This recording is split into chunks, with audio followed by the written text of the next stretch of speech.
Hi, and welcome to an episode of the Jet Rails podcast. I'm Robert Rand, your host. Today, we're going to be talking about if dev agencies can change the world. I stumbled on a partnership with a company that seems to think that they can, and we're going to see if we can prove it out in today's podcast episode. I'm joined today by depending on which continent he's on, either Charles or Carlos with the Code Exitos team. And Charles, would you do the honor of introducing yourself? Yeah, thanks. Robert, I'm happy to be here and I appreciate the invite to talk about uh, our perspective on how we think we're changing the world at Code Exitos. As you mentioned, my name is Charles Fry, although for a lot of my Latin American colleagues and friends and employees, I go by Carlos. So Charles or Carlos, either one is fine. I've been a tech guy for a long time, way back in the 1980s. And through all of the dot-com revolutions, the run-ups, been involved in a number of startups. And so I guess the popular literature would call me a serial entrepreneur in the technology space, primarily in e-commerce, transportation, and logistics, software related enterprises. Several of those have been venture capital backed by firms on the West Coast and on the East Coast. Yeah, so some of them have been Carlos backed, up to and including the current venture Code Exitos. And Code Exitos we are at our heart a software development firm. So we do custom software. That's what we build. We build products for other people. We don't build products for ourselves. And our headquarters are in Austin, Texas.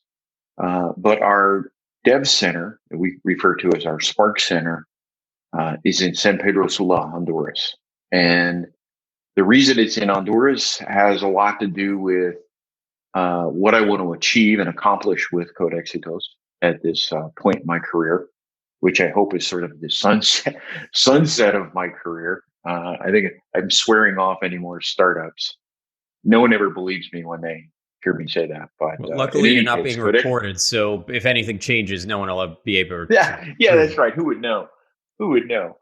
Um, but Codexitos is a technology company with a very different perspective and mission. And as you pointed out at the beginning, we believe very seriously in making the world a better place.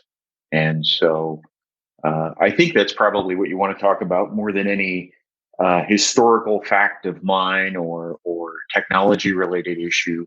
But we're thrilled to be partnered with Jet Rails. E-commerce is an important part of my career, and looking forward to building more e-commerce sites and making more merchants successful online. And through that process, we'll fulfill our greater mission of making the world a better place. Well, I'm going to dive in with one of my all-time favorite questions for this podcast, and Okay. with my awful New York accent, I'm going to butcher the name of your, your wonderful agency. How did Code Exitos get its name? Yeah, that's a good question, and you said it just fine. Éxitos uh, means success in Spanish, and of course, anybody that's a geek knows that code is code, right? So it's not like a cipher or a secret. It's just the source code that we write. So, as every entrepreneur facing the founding of a business, I wanted something that had a domain name available. That's always a bigger and bigger challenge. But more importantly, I wanted a name that played well in English and in Spanish because we view our work as we're a bilingual company, English, Spanish. And so Exitos is clearly a Spanish word and it just means success. So combined successful code success. All right.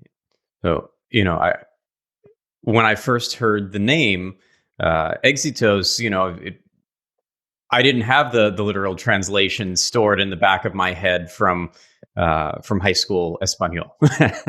So Right. it was actually very helpful to understand that that there is sort of that backstory. Is it's always fun to understand sort of the vision that drives in these early days as everyone is searching for a domain. Um, Right. so Well, I think the word plays well. Sorry to interrupt you, Robert, yeah, but you pronounce it just fine, which was one of the objectives from the marketing perspective and the branding perspective is that you don't need to roll any R's or have any special Spanish pronunciation in order to sort of sound it out phonetically. So Exitos works out well. there's always that. There's a lot of tech companies that no one has any idea how to pronounce, and That's yeah, I think even the that's right. employees argue about left, right, up, or down. We could probably dedicate an episode to that, how to pronounce the names of How to of a few capitalize dozen. it, Yeah, right? Which letters are capitalized and which aren't? Which vowels do we forget? yeah. Yeah, that's right. Yeah, I've instituted at JetRails. I don't believe I was the first, but capital J and capital R, so that people know it's really a combination of two words in terms of pronunciation, and we do that on purpose because the pronunciation can be thrown off. I've met someone that first read it as like I don't know. I'll spare myself. But coming back to the agency that you formed, and Mhm. the thought that this is where you found your passion after years in tech, I understand that you've been filing for B-Corp status. How rare is That's that? right. And is that something that is becoming more common at this point, or is that still really a niche of businesses around the globe that are focusing on that? Well, it's a great series of questions, and I think that I would refer people out to bcorporation.net is the domain name for them. B corporations are relatively new. The ability to file as a B Corp, and I don't think it's universal in every state. Uh, we're incorporated in Texas, and there it's accepted. And if you're interested in what B Corps are, you'll have to do some research and maybe talk to your legal advisor and even your tax advisor about it. But the general idea is somewhere between being a for-profit entity, like a regular corporation would be a classic entrepreneurial Delaware C corp, um, pure corporation, and not quite a nonprofit, the proverbial 501c3.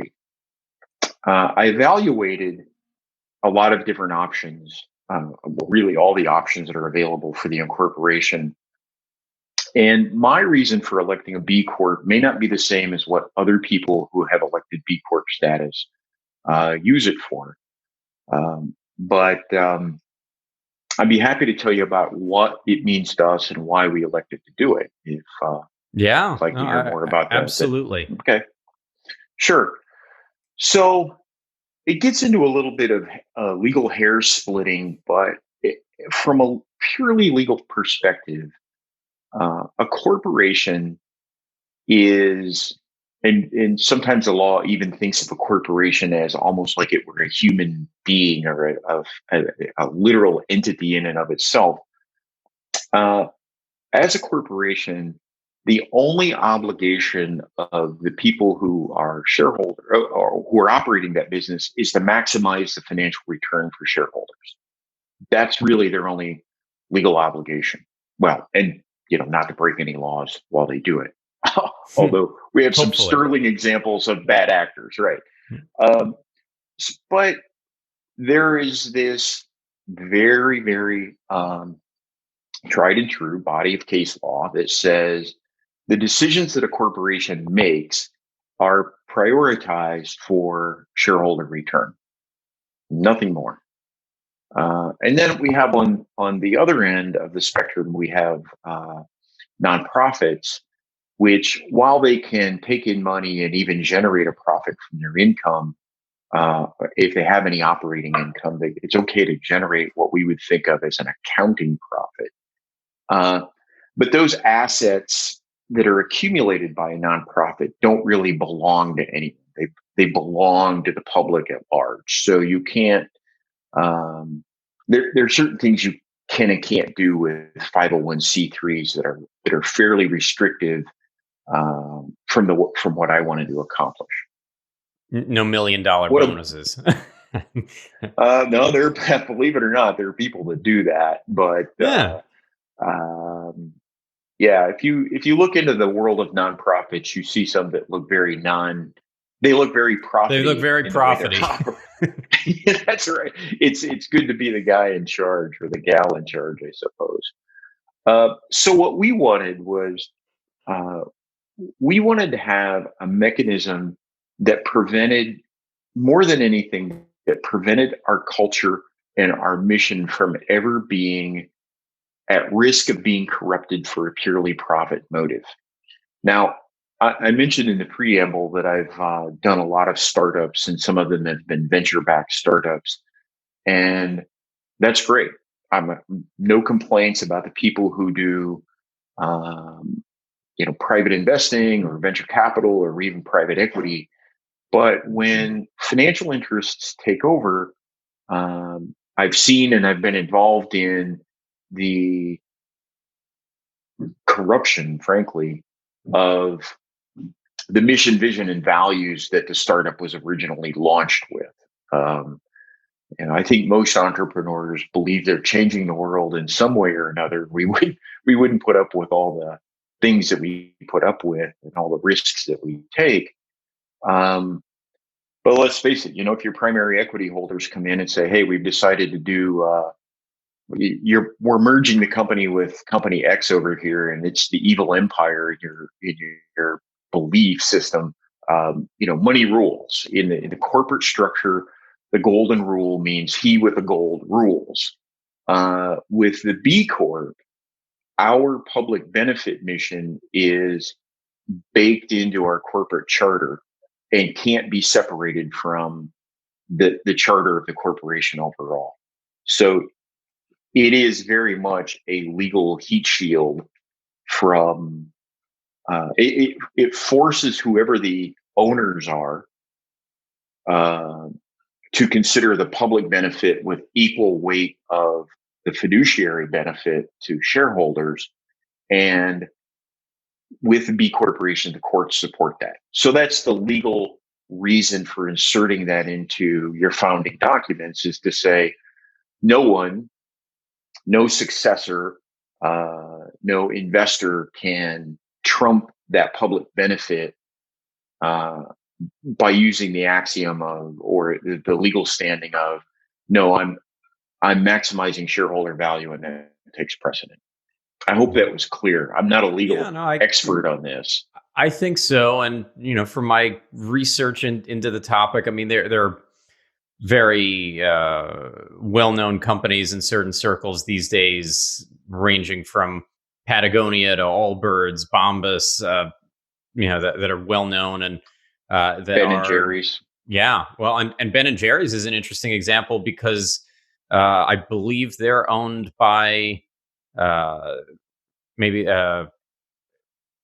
Procter and Unilever, Gamble? I think, actually. Unilever. You're right. It's Unilever. They're owned by a publicly traded company. So it's not that there aren't shareholders involved, and it's not that they're not profitable. The same with New Chapter, is a subsidiary of Procter and Gamble, of P&G. So sometimes people think of things like this and some kind of a benefit corp, and they don't necessarily think about how that can scale and be successful. I think in some ways it might drive in additional audience or additional market segment that specifically likes to shop with their dollars in a way that's more impactful and meaningful in their eyes, that benefits the public good, that leaves the world a little bit better than they found it. So it's we like this. It's interesting. I'm sorry, Robert. We like to think the same thing, and our clients are, I would say that it's It's a feel-good point, and we're happy to share as much as people want to know about what we're trying to accomplish. But at the end of the day, um, we're held accountable by the quality of our work and our ability to execute for our clients. So you don't get any free passes because you're a public benefit company.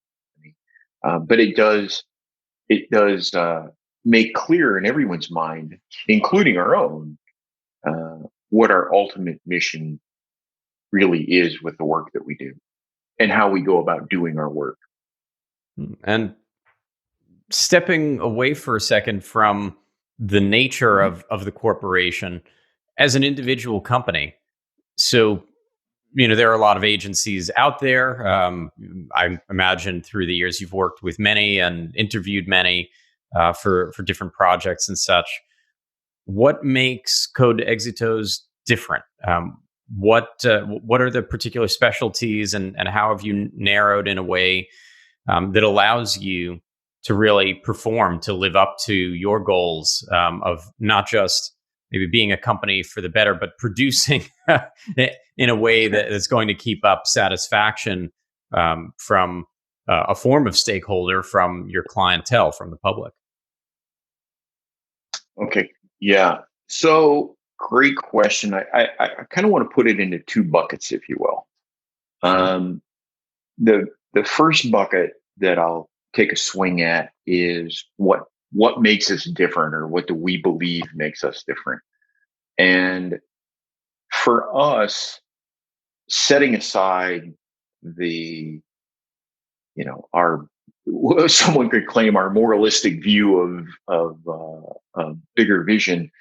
Uh, we really focus on the client experience. We want our clients to understand and enjoy the process that and be involved in, candidly, with the process we use to build the digital solution they need. We really focus on entrepreneurs and innovators. So drive and imagination and creativity and enthusiasm are never lacking in our clients, and we love that. I mean, we think iron sharpens iron. Um, so we want to make the process as inclusive and as experiential as possible. Certainly, an additional challenge in the COVID era here, but this will pass, and it's actually forcing us to think about new ways to engage and empower our clients to be part of the process. But I would say that client experience is what we think about most when we hear what makes you different. And you're right. There are a lot of good agencies out there, and a lot of them have their own take on the client experience, and a lot of them are really good at it. But for us, it's the concept of, since we function as a remote development team, it's the idea of erasing the remoteness as much as we can. So our clients are in Slack with us, and they're in WhatsApp with us, and they're in Zoom calls with us, and if everything we can think of to get them, short of being physically in the team room with us, because none of us are in the team room right now. Um, but that's what we focus on. Is it unique? No, but if unique was the only thing that mattered, we'd only have one pizza chain in the whole country, or one hamburger restaurant, or one car manufacturer. So um, I would like to think that we spend most of our client facing time thinking about how to make the experience valuable to them. Um, on the side of how we do that, and what we focus on, um, I'm always thinking about our employees, our team. That's our other core constituency. And our mission is to connect brilliant engineers with fantastic projects that they wouldn't otherwise be able to access because of their geography, the limitations of their geography. So um, our engineers, they don't, they're not denizens of Silicon Valley or Austin, Texas, or the New York startup scene. They're working hard to deliver high quality, and they do deliver really world class caliber work.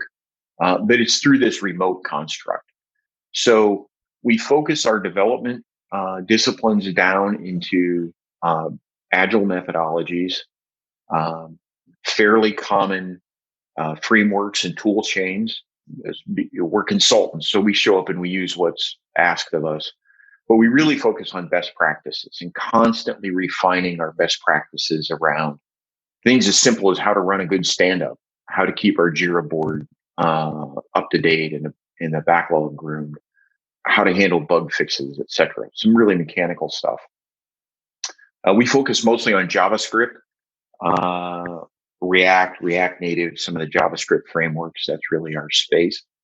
Um, AWS and Google Cloud are really the cloud providers we work in. We don't do a lot of work in Azure.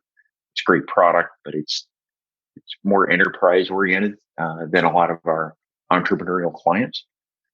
And then on the e-commerce side, we only use, I should say only, we focus on uh, WordPress and WooCommerce for really simple stuff. Somebody says, "Hey, I have a few coffee cups I want to sell on my website." Fine, certainly don't need Magento for that. And then Magento. So we don't. I like to be really, really deep in the technologies we use and use very few technologies. So if someone came to us and said, "Hey, I have this Drupal site, can you work on it?" Our answer would be, "We're not your guys." Not because we couldn't, but a big word, an important word for us in our culture is craftsmanship and mastery. So we try to keep our domain of expertise narrow but very, very deep. So sorry, that was kind of a long-winded answer for you, but you had two big No, that categories was in there. perfect. I was picturing a restaurant because I often like to think of agencies in that way. And so, I'm sort of working my way backwards there. You've got a smaller menu so that you're not putting too much pressure on the kitchen to have this huge diner menu and to be able to make hundreds of different dishes and stock all those ingredients and try to be jacks of all trades and masters of none. You're using world class chefs that are more readily available in a particular part of the world, so you found something special there, and and really focused on quality that's going out of the kitchen. So, and it sounded like on the front of the house, you're focusing a lot on the customer care, on the customer success, that experience, including communication as a key. So, no one, not that many of us are spending much time at restaurants. It's certainly been a long time for me, but no one Right. wants to be sitting there all day and not getting any help up front, or getting the wrong stuff and so on. It's a very, very basic, way of looking at it. But I think that all that makes a lot of sense. Yeah, and for us, I mean, the kind of work that we do, Robert, we love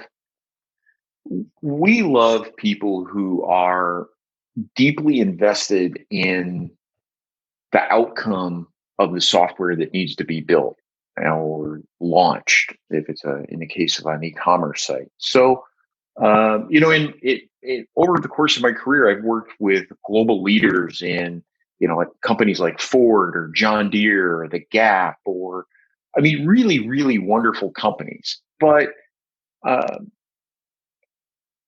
even when I think about the teams that I've been part of, um, at the end of the day, it really comes down to it's a job, and the people we like to work with at Code Exitos, it's more like their life. Their passion just flows through everything they do, and passionate people um, over time have passionate discussions, let's say, about things that aren't going well or things that might have gone differently or deadlines that could have been met better, in both ways. So it really is all, it's fundamentally, it's all about communication. If you don't if you don't have the trust of the entire team, which includes the client, then all the mission in the world is not going to save you. It's just a disaster. So Yeah. Well, and there are yeah, things that go outside of the norm. When we talk about custom development, sometimes until you put certain elements together, you can't anticipate all of the potential issues that arise that need workarounds. So, you go to put certain technologies together. Let's say in a Magento site, you go to add a few extensions together, and you find that they conflict with each other. And now, that wasn't something you could have known exactly what the interactions were going to be before testing, but now you need to work on plan B on whatever the workaround is, either right, working through the right, conflicts or swapping out something or writing something custom, or, there's different paths that can be taken, but these are some of the realities to the business. If um, I like to think, and the same goes with here at JetRails with web hosting, that it takes a partnership between hosting, development, the client themselves. It takes a mm, drive to want things to work well, to want to empower the people that are working as part of that trifecta to really be successful together. And when you get that and everyone's watching out for each other and really making it shine, typically you get really good outcomes. When it's everyone for themselves. And back to kind of how I liked the focus on a benefit corporation, it's a little bit of a different structure. So circling back to that angle for a moment, when we talk B Corp, I know that a lot of B Corps that I've looked at have particular areas where they bring benefit to a community or the community at large. So, like Tom's shoes, for every pair you buy, is out there giving away pairs to those in need around the world. And there are different companies that have different focus. It does sound so far like a big area for you is reinvesting into this team, into quality, into a region that might not otherwise get exposure to provide these services that are in such demand, and for which it can often be hard to find uh, ready and able developers. That I've seen companies spend a long time on the hiring process.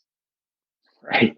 Well, yeah. So um, again, an organization like Tom's, I mean, what a great what a great gift, right? That they give back to the community. And our perspective is a little different. Codexitos is fundamentally about creating opportunity. And the idea of a B Corp, at least as we interpret the B Corporation, is that it's the adage of doing good by doing well. Like, we are running a commercial enterprise. If you just sort of erase that B Corp thing altogether, um, we'd still be an agency. We'd still be doing custom software development. We'd still have our own perspective on the customer experience. But with the B Corp, for us, what it means is opportunity creation. And to your point, opportunity creation where it wouldn't otherwise exist. So we, like, all of our engineers have college educations. They're typically graduates in computer science, software engineering, or electrical engineering. They're also fluent in English as well as Spanish before they come to us, or before we find them. We do a lot of recruiting. Um, so they have some of the biggest skills are already in place, but there are very, very few opportunities for them to really exercise those skills. And if if you and your viewers want to read a phenomenal book, I recommend Drive by Daniel Pink. It talks about the things that motivate you know high potential people, and those three things are mastery, autonomy, and purpose. And those are the things we try to channel not only for our developers, but then for the community of software developers around us. We can't hire every developer that we meet. And we're not a charity, so we're not here to give away money. I mean, we're not hiring people who are otherwise unhirable.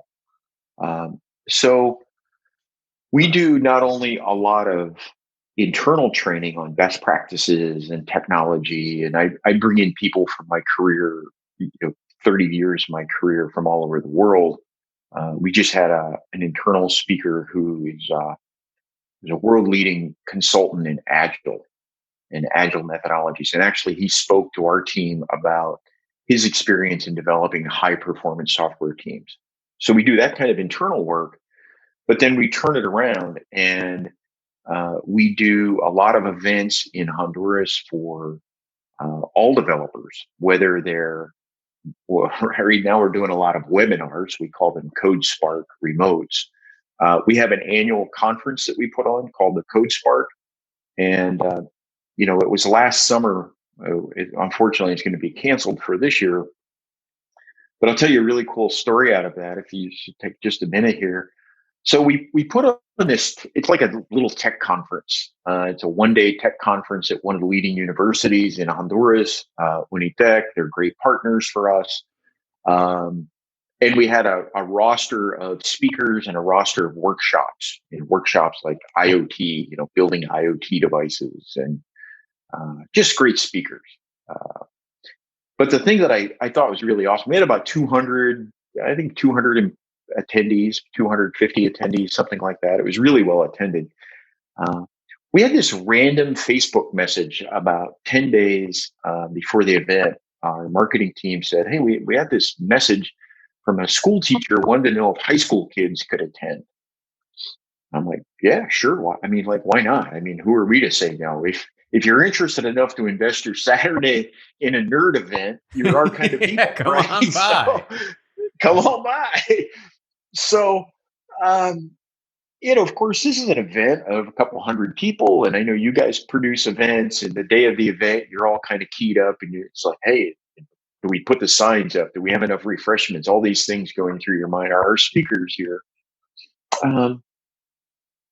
And I remembered asking our head of marketing, I'm like, hey, did we ever hear back from that teacher? And he's like, no, we answered him. We told him it was fine. And about an hour later, our head of talent came running up, and she's like, hey, that teacher just pulled up with 2 school buses and has like 70 kids in the parking lot. They're unloading. And so it turns out, Robert, that they had spent the better part of 4 hours driving across a big part of the country to come to this event. So for them, the opportunity to be surrounded by a peer group, or who they thought was going to be their peer group, was an opportunity that led them to make that sacrifice. So,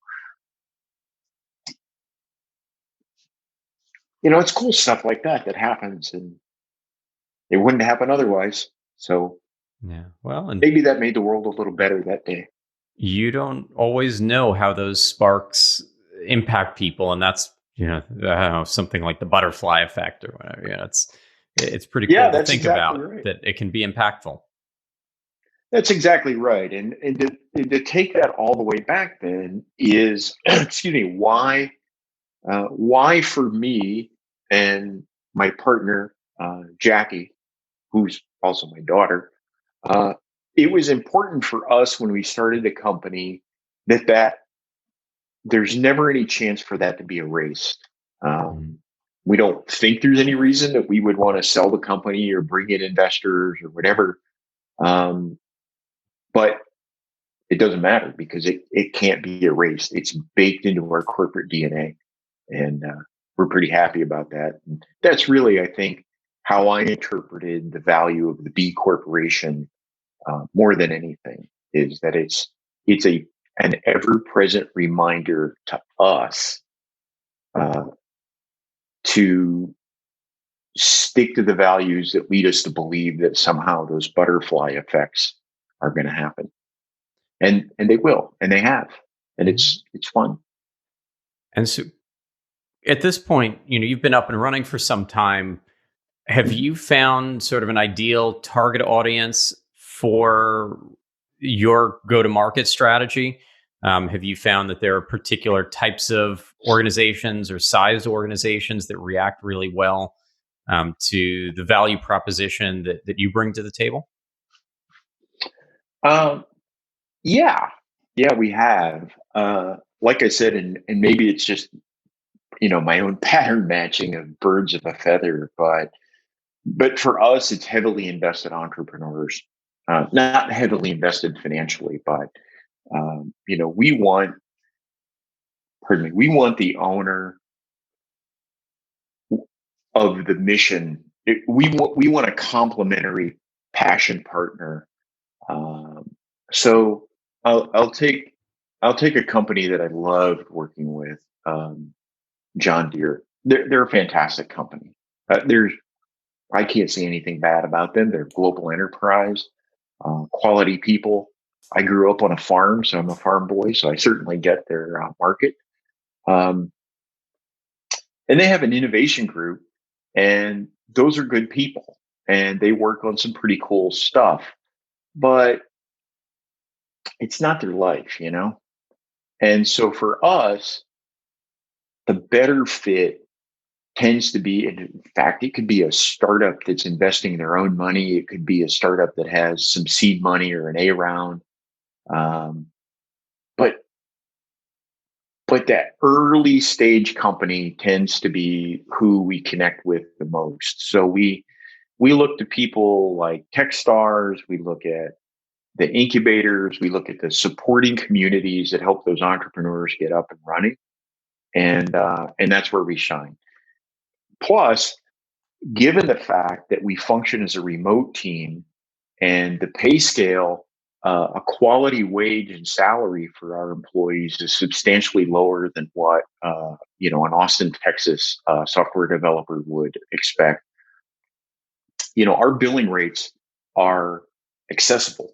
We make the talent accessible to the entrepreneurs. So, in a way, the benefit for them is that they're talking about a $25 or $30 an hour billing rate versus, 75, $100, $150 an hour billing rate.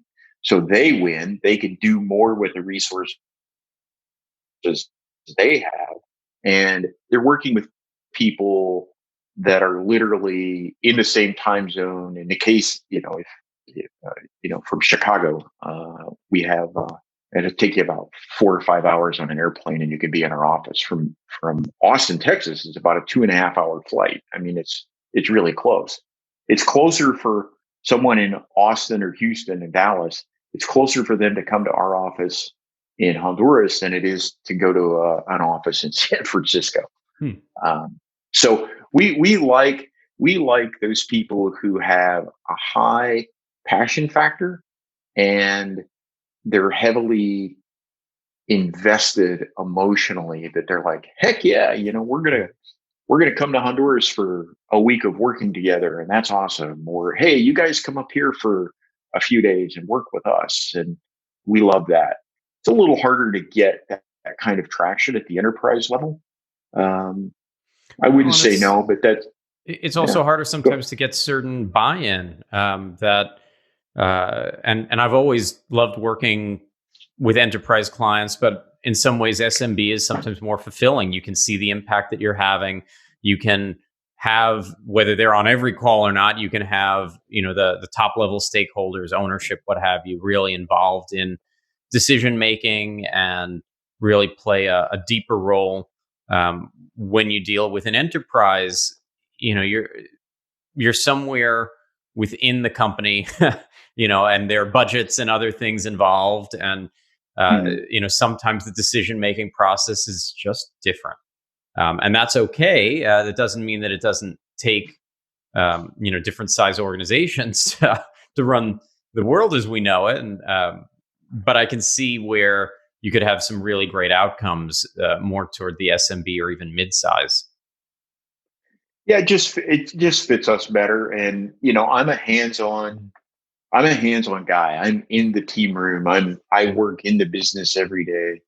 Um, so yeah, it's just who we gravitate to, and that's what our culture is based around.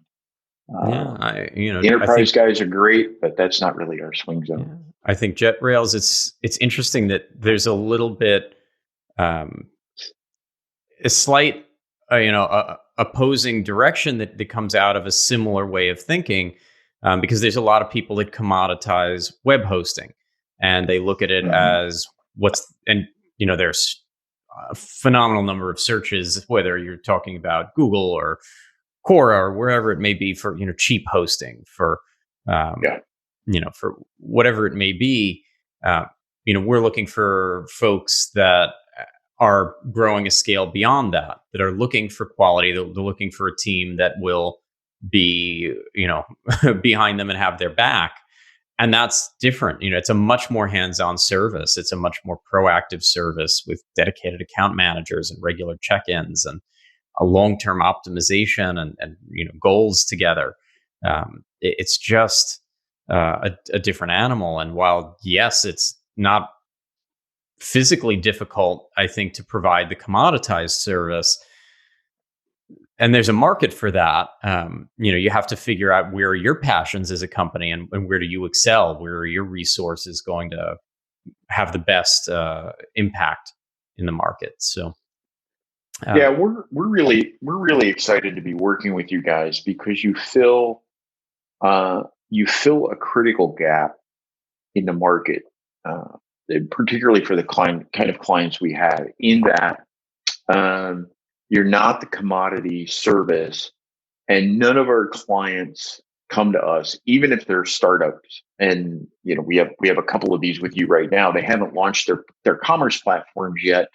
They didn't really even know what their traffic volume is going to be, but they're not in it to be commodity businesses. So I think that's maybe another differentiator for us. If someone comes to us and says, "Hey, I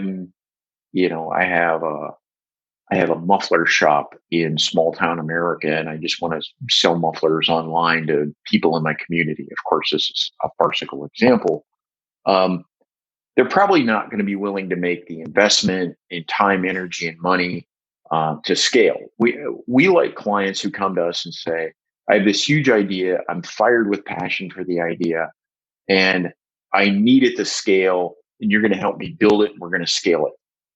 In that case, if they're right, and we like to believe they're right, uh, we, we don't want to be retooling them off of some crappy $99, we paid with a credit card website and e-commerce platform, and then get them rolled onto something like you guys can provide, because there's no time to do that. Once the roller coaster leaves the station, we want to be we want to know the track is safe. So you guys are safe track for our clients. They'll go up, they might come down, they might do some loop de loops, but I know the track is safe. I don't want to yeah, get I on mean, any rickety no one in rickety roller e-commerce, coasters. you know, no one wants to get stuck with that roller coaster upside down. When you're Right. talking security for e-commerce and PCI compliance, big deal. When you're talking just about, the overall stability and reliability, the scalability to handle as they do grow, as they do get a good sale day, as they do, pick up steam. Um, just the speed. You can't get the same conversion rates with a slow site that you can with a fast site. And you're dumping money into building a site, into marketing a site. You may as well pay some similar attention to protecting the site and making it performant.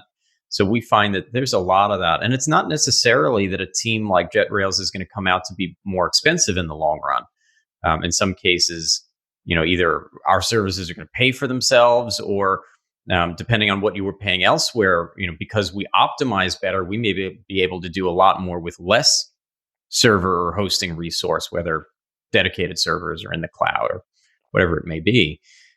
So it when you take away some of that, just let's look at this as a pure one number sticker price kind of a decision, and look at it more as an opportunity cost, and as a long term investment. You really start to figure out what the best option is. And so, getting away from the hosting, which I try not to talk too much about, Okay. I get to talk hosting all day when I'm not taping this. Uh, you chose maybe a couple of e-commerce platforms and Magento really in the lead as your go-to. I know a lot of agencies that started with Magento in the earlier 2000s, maybe when Magento was first releasing, and in 2008, 2009, maybe in the early tens. Um, it's always nice to see a new agency making the choice. Was there anything in particular that drove you and your team to Magento versus anything else that was on market? Mm, Anything that, if you were talking to somebody and they said, "Oh, we were thinking about platform X," that makes you really think Magento is something that needs to come into the conversation?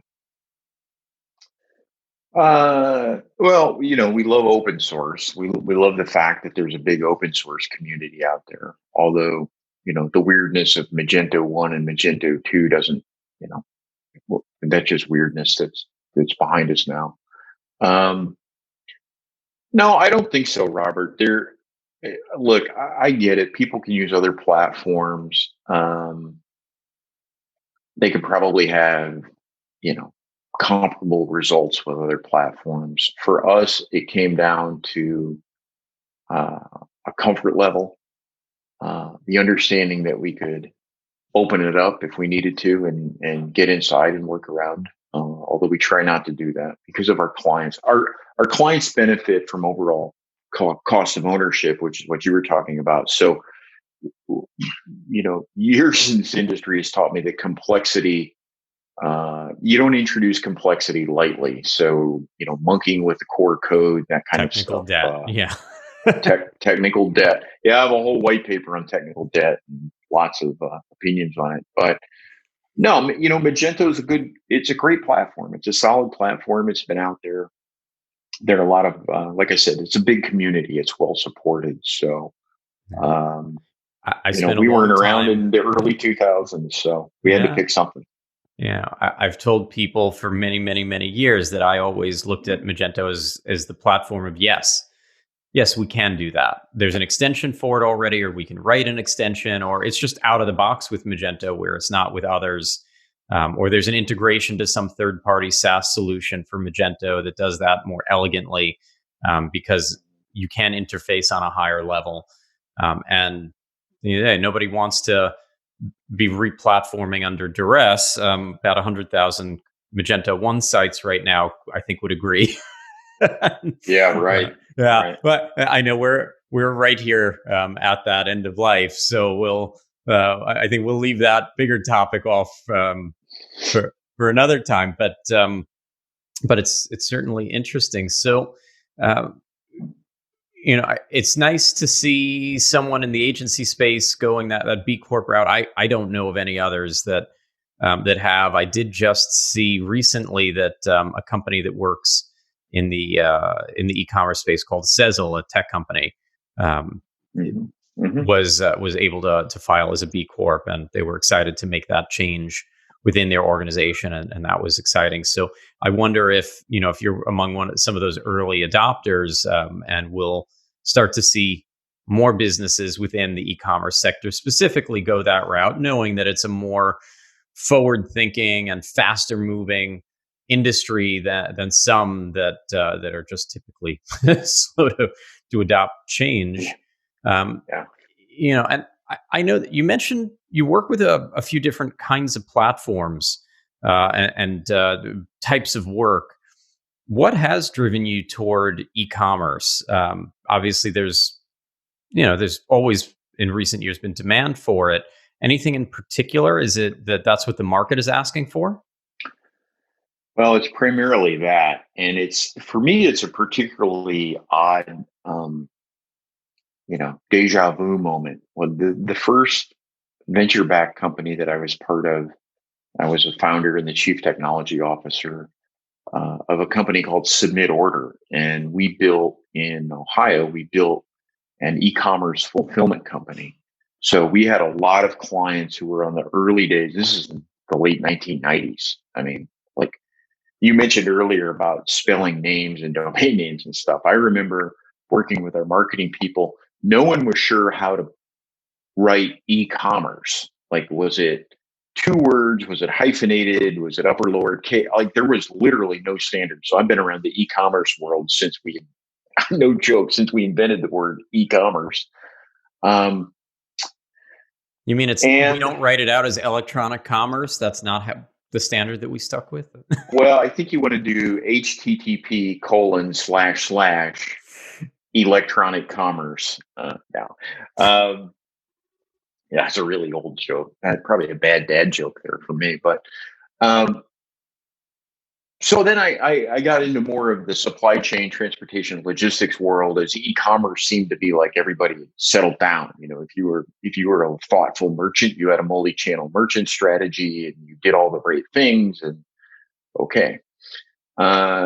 For us, it was really COVID. If we would have done this interview, well, we wouldn't have done this interview 6 months ago because we weren't focused on the e-commerce space, because there wasn't a lot of demand. We were doing web apps, multi-tier web apps, mobile apps, that kind of custom development. And as the coronavirus pandemic really took hold, we were getting more and more questions from entrepreneurs and existing businesses saying, "Hey, I have to rethink my go-to-market strategy. I have to meet my customers where they are, and my current B2B channel doesn't quite work. My storefront." We had shopping mall developers call us and say, "Hey, I have this $100 million shuttered piece of real estate with stores in it. Can I turn my mall into a pickup spot?" Well, that's interesting. So speed and economy became big drivers. It's like, hey, I need to do something really fast, finger quotes around really fast. And it has to be economical. So we didn't feel that starting from scratch code was necessary. And as we listened to more of these, we saw patterns emerge that these are really variations on e-commerce. A lot of hyper local with delivery, a lot of sort of reimagined B2B transactions that people are talking to us about. But fundamentally, it seemed like we could start by platforming them on something like Magento and then build on the front and the back end to take care of those pieces. So that's really why this has popped up. I'm happy to be back in this space. We have a trick or two up our sleeves, and now we're just getting after it and solving client problems. Well, That answer your question? I think it does. And on that note, I think you and I should get back to solving the problems of the world. And this was That's an right. absolute pleasure. Thank you so much for joining for this episode of the podcast. Any final words before we wrap?